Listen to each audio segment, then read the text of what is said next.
Voici la face sombre du transport maritime, souvent noyé dans le secret.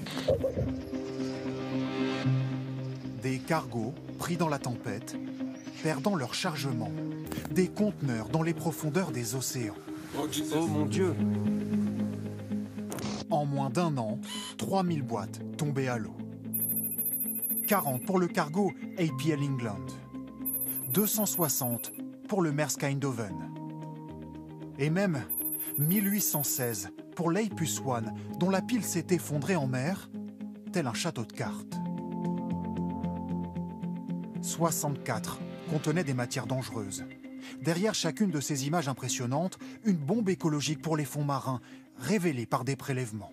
On va voir qu'autour du container, il y a de moins en moins de faune marine. On voit ces prélèvements qui sont effectués et la population autour du container est vraiment très limitée.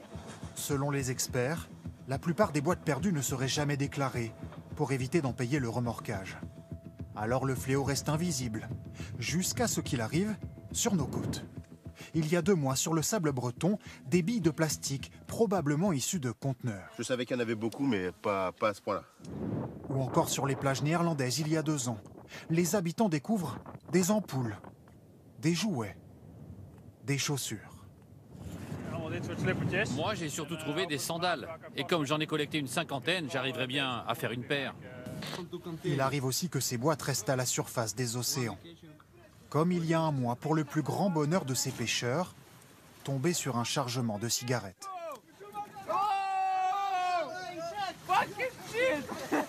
Mais ces conteneurs flottants sont la hantise de tout marin. Vendée Globe 2016, le bateau de Thomas Ruyant. Je me suis arrêté, je pense, sur un conteneur, c'est ça qui a déchiré le fond de coque. Ouais, le choc là, ça a été ultra violent. J'ai encore des frissons. Aujourd'hui, rien ne prouve que le marin a tapé un conteneur. À moitié immergé tel de petits icebergs, il reste difficilement visible. On va aller voir le cockpit si vous voulez pour se rendre compte de l'ergonomie. Aussi bien pour le radar que pour l'œil du skipper lancé à 50 km/h sur les eaux. Il y a des centaines de litres qui viennent taper contre cette vitre-là quand on est à 30 nœuds. Et malgré tout, il y a une vision vers l'avant, mais qui est relativement faible. Après, ce qui traîne dans l'eau, ce qui ne doit pas être dans l'eau, ça on ne le voit pas, quoi. C'est pour ça que c'est dangereux, ouais, bien sûr. Pour rendre ces conteneurs visibles et avoir une chance de les repêcher, une start-up bretonne a eu une idée, leur accrocher une balise reliée par satellite. Le coût, moins de 1 000 € l'unité. Alors le principe est simple, c'est que le boîtier sera accroché ici, entre ces 2 barres là, le long du container. Et donc cette boîte va permettre de détecter que le container est tombé du bateau et qu'il est tombé à la mer. Et à ce moment-là, on va déclencher une balise qui va permettre de donner en fait son positionnement et son état dans l'eau.